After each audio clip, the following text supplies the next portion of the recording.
안녕하세요. 김승현 안PD의 스포일러 안PD입니다.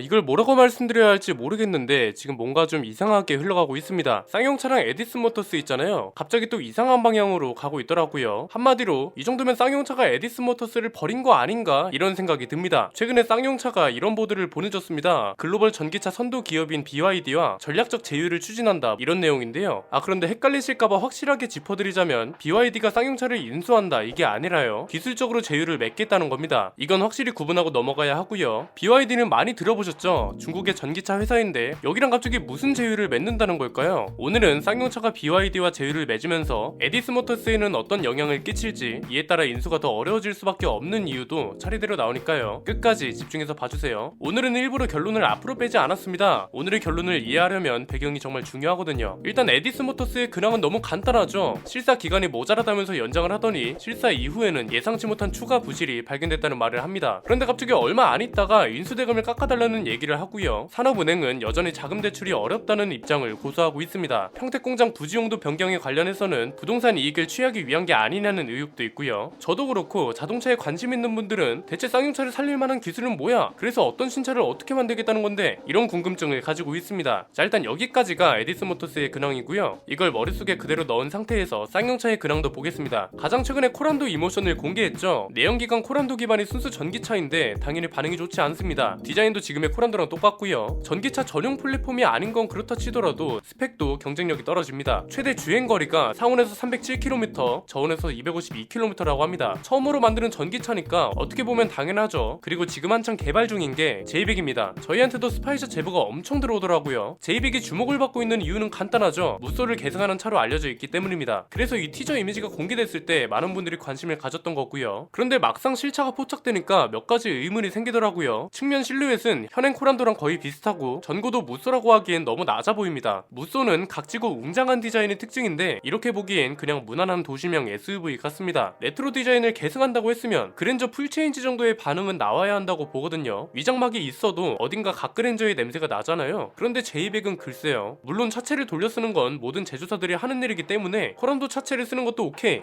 좋다 이거예요. 그런데 이 차는 지금 너무 무거운 수식어가 붙어 있습니다. 무쏘를 계승하는 중형 SUV, 이게 자칫 코란도라는 이름 때문에 기대를 했다가 중볼리를 보고 실망을 느꼈던 것처럼 비슷한 감정이 느껴지진 않을까 합니다. 뭐 이건 나와보면 알겠죠. 이런 상황에서 아까 에디슨 모터스가 인수대금 깎아달라고 했다고 말씀드렸죠. 결국 인수대금을 깎는 걸 성공했습니다. 에디슨 모터스가 처음에 깎아달라고 했던 금액은 155억이었고요 매각 주관사는 50억 이상은 안 된다고 선을 긋는 상황이었습니다. 팽팽한 줄다리기 끝에 깎은 금액은 51억 원이라고 합니다. 인수금을 깎았으니까 다 끝났다? 아니죠. 인수대금이 해결되고 본 계약이 체결된다 해도 회생계획안 인가가 떨어지지 않으면 인수를 할 수 없습니다. 이런 상황에서 갑자기 쌍용차가 BYD랑 제휴를 맺었다는 겁니다. 이게 대체 무슨 상황인가 싶죠. 이 내용이 끝나자마자 쌍용차가 에디슨 모터스를 버렸다는 분석도 나오고 있습니다. 이게 너무 극단적인 표현 같긴 한데 이렇게 분석하는 이유가 있습니다. 크게 세 가지입니다. 첫 번째는 에디슨 모터스는 인수 예정자가 아니라요 우선 협상 대상자라는 겁니다. 이게 아마 가장 많이 오해하고 있는 것 중 하나가 아닐까 싶은데요. 에디슨 모터스는 쌍용차 인수가 예정되어 있거나 인수가 확정되어 있는 회사가 아닙니다. 말 그대로 인수와 관련해서 가장 먼저 협상을 하는 우선 협상 대상자일 뿐입니다. 이건 무슨 말이에요? 사실상 쌍용차가 뭘 하든 에디슨 모터스가 신경 쓸 일이 아니라는 거고요. 아직 아무 사이도 아니라는 겁니다. 에디슨 모터스가 쌍용차를 컨트롤할 권리도 당연히 없고요. 쉽게 설명하면 이런 겁니다. 쌍용차 인수 관련해서 협상 예정인 회사가 ABC 세 군데예요. 그런데 협상 순서는 CBA예요. 이 회사들 중 C가 에디슨 모터스라는 거죠. 두 번째는 쌍용차랑 에디슨 모터스가 완전히 다른 길을 가고 있다는 겁니다. 이게 가장 이해가 안 되는 것 중 하나인데요. 쌍용차가 BYD랑 손을 잡았잖아요. 세부적인 내용은 바로 뒤에 나오긴 하는데 BYD의 전기차 배터리를 쌍용차 신차에 장착하겠다는 게 핵심 계획입니다. 그런데 반대로 에디슨 모터스는 LG 에너지 솔루션하고 배터리 계약을 맺었고 2026년까지 배터리를 공급받기로 했습니다. 이게 좀 이상하죠? 쌍용차는 BYD 배터리를 차에 넣겠다는 거고 쌍용차를 인수하겠다는 에디슨 모터스는 LG 배터리를 넣겠대요. 심지어 이번에 BYD랑 계약을 체결하고 2023년에 출시 예정인 코드명 U100에 BYD 관련 배터리를 탑재할 거라고 밝혔습니다. 이 말은 뭐예요? 쌍용차가 에디슨 모터스를 완전히 무시했다는 거죠. 애초에 에디슨 모터스가 쌍용차를 인수할 정도였으면 이 계약도 두 회사가 긴밀하게 협의하는 게 맞거든요. 에디슨 모터스가 LG 배터리 계약을 체결한 것도 불과 지난달입니다. 이게 바로 세 번째 이유와 연결이 됩니다. 이렇게 되면 과연 에디슨 모터스가 쌍용차를 인수해서 하는 일이 뭘까요? BYD랑 쌍용차가 맺은 제휴 내용을 볼까요? 일단 핵심은 배터리 개발 계약과 배터리팩 자체 생산을 위한 기술 협력 MOU를 맺었다는 내용이고요. 이 협력을 통해서 개발되는 배터리가 2023년에 출시될 쌍용 U100에 탑재될 거라고 합니다. 그리고 배터리팩과 더불어서 전기차 전용 플랫폼도 공동 개발한다고 합니다. 이미 지금 쌍용차 연구원들이 BYD에 장기간 파견 중이고 공동 개발 연구 개발을 진행하고 있다고 하는데요. 그리고 이 제휴를 통해서 전기차 핵심 부품을 안정적으로 수급하고 개발 기간을 단축시키고 배터리팩 자체 생산 능력까지 갖추겠다고 합니다. 쌍용차 관계자도 이번 협력은 배터리 등 전기차 핵심 부품의 안정적인 수급과 첨단 전기전자 통합 기술이 적용된 신차 개발을 통해 미래 경쟁력을 확보할 수 있는 계기가 될 것이다, 이렇게 말했고요. 자, 여기까지만 봐도 느껴지실 겁니다. 이렇게 되면 일단 에디슨모터스가 쌍용차를 인수했다 치자고요. 그럼 에디슨모터스가 하는 일이 뭔가요? 아니, 해야 하는 일이 뭔가요? 에디슨모터스도 쌍용차를 인수하면 전기 신차를 출시하겠다고 했잖아요. 무쏘랑 체어맨을 전기차로 부활시키고 파워트레인 기술도 에디슨모터스의 스마트 플랫폼을 이용하면 된다고 했습니다. 그냥 요약하자면 전기차를 새로 만들고 이 전기차에 들어가는 기술도 에디슨모터스의 것을 쓰고 생산은 쌍용차의 생산 능력에 맡긴다, 이거였거든요. 그런데 지금 에디슨모터스가 말하는 것들을 이미 쌍용차가 BYD랑 제휴를 맺고 혼자 하고 있다는 거죠. 쌍용차 관계자도 뭐라고 했냐면 BYD와는 이전부터 관계를 맺으며 협력을 이어왔기 때문에 이번 업무 협약은 에디슨모터스와 별개의 사안이다, 이렇게 선을 그었습니다. 업계에서는 이런 분석이 나오고 있습니다. 일단 그냥 보기만 해도 두 회사의 사이가 그렇게 좋아 보이진 않죠. 그럴 수밖에 없는 게 에디슨모터스가 최근에 쌍용차 인수 가격을 깎은 것도 그렇고 에디슨모터스는 삭감은 정당한 권리입니다, 이렇게 말을 해버리니 이걸 누가 좋아하겠나요? 심지어 인수대금보다 더 중요한 게 회생계획안이잖아요. 회생계획안 제출 시한을 지금까지 4번이나 연기했다고 합니다. 이렇게 되면 회생계획이 제대로 잡혀있는 건지, 이미 4번이나 연기를 했는데 채권단 3분의 2 이상이 동의할 가능성이 있는 건지 의심이 될 수밖에 없죠. 쌍용차도 정말 답답할 겁니다. 쌍용차도 이게 늦어지면 늦어질수록 자기들한테 불리하다는 걸 알거든요. 생각을 해보세요. 현대차 그룹은 전기차 개발을 본격화한 지 오래고 신차도 정말 많이 나오고 있습니다. 이미 글로벌 시장에서 전기차를 가지고 놀고 있다고요. 그런데 쌍용차는 아직 신차 개발도 제대로 안 되고 있고 이렇다 할 기술력도 없어요. 그런데 인수해가겠다는 회사는 이게 문제 저게 문제 이러면서 시간만 자꾸 끌어요. 이건 무슨 말이다. 에디슨모터스도 쌍용차를 생각한다면 이렇게 시간을 계속 끄는 걸 자제할 필요가 있다는 겁니다. 지금 상황이 지금까지 제가 말씀드렸던 에디슨모터스의 문제점과 너무나도 잘 맞아떨어집니다. 일단 인수대금은 어느 정도 해결된 것 같죠. 에디슨모터스가 원하는 대로 어쨌든 50억이라도 깎았잖아요. 만약에 여기서 더 깎아달라 그러면 사실상 이건 없던 일이라 생각하는 게 마음 편할 것 같고요. 그 다음에 정말 중요한 관문이 회생계획안인데 이게 지금 쌍용차가 이번에 내놓은 보도자료보다도 못합니다. 쌍용차를 살릴 수 있는 길은 너무 명확합니다. 경쟁력은 현대차만큼, 가격은 더 합리적으로, 판매량은 많을수록 좋다, 이 세 가지만 충족하면 됩니다. 빚도 갚아야 하고 회사를 다시 일으켜 세우려면 일단 점유율부터 미친듯이 올려야 한다는 거죠. 회생계획안이 뭔가요? 말 그대로 쌍용차를 어떻게 살릴지 계획을 세워서 보고하라는 거잖아요. 그런데 지금 이 영상을 보고 있는 분들 중에서 에디슨모터스의 계획이 구체적으로 어떤 건지 아는 분들 있나요? 적어도 에디슨모터스가 진짜 쌍용차를 살릴 마음이 있다면 사람들이 조만간 현대차가 G90 풀체인지를 출시할 거고 내년에는 그랜저 풀체인지를 출시할 거야, 이렇게 슬슬 외우고 있는 것처럼 에디슨모터스가 쌍용차를 인수하면 내년 여름엔 이 차가 나올 거고 가을엔 이 차가 나올 거야, 이렇게 나올 수 있어야 한다는 겁니다. 무쏘랑 체어맨을 전기차로 부활한다고 했죠. 이런 말이 통하는 시대는 이미 지난 지 오래입니다. 그래요. 불과 몇 년 전까지만 해도 무쏘랑 체어맨 같은 차들을 부활시켜야 한다는 사람들이 정말 많았습니다. 저 또한 이 차들의 디자인이나 감성을 그리워했던 사람 중 하나고요. 그런데 이제는 아니죠. 지금은 사람들이 어떻게 반응하나요? 무쏘가 단종되고 체어맨이 에쿠스에 밀린 이유가 있는 거지. 이미 경쟁력 때문에 밀린 차들을 이제 와서 부활시켜서 어쩌겠다고 이렇게 나온다고요. 바로 지난번 영상에서 현대차그룹이나 삼성 같은 대기업이 쌍용차 인수에 관심 없는 이유에 대해서 말씀드렸습니다. 그리고 그 영상이 마무리 멘트로 우리가 우려하고 있는 것들이 현실이 되지 않고 에디슨모터스가 쌍용차를 무사히 잘 인수하고 운영을 잘하길 비는 것밖에 없다고 말씀드렸죠. 지금은 아닙니다. 에디슨모터스가 쌍용차를 인수하는 것보다 차라리 BYD 같은 큰 기업하고 손을 잡고 무난하게 회생하는 것도 하나의 방법일 것 같습니다. 인수 성공이 아니라 쌍용차가 무사히 부활하길 바랍니다. 이쯤에서 저는 여러분의 생각도 정말 궁금합니다. 오늘 내용에 대한 의견 댓글로 남겨주시면 감사드리겠습니다. 오늘 내용은 여기까지입니다. 앞으로 이런 자동차 기업 동향 이야기도 가장 유익하게 스포일러 해드릴 예정이니까요. 구독과 좋아요 알림 설정을 통해 가장 빠르게 받아보셨으면 좋겠습니다. 안PD의 자동차 백과 에디슨모터스 버린 쌍용차 편이었습니다. 감사합니다.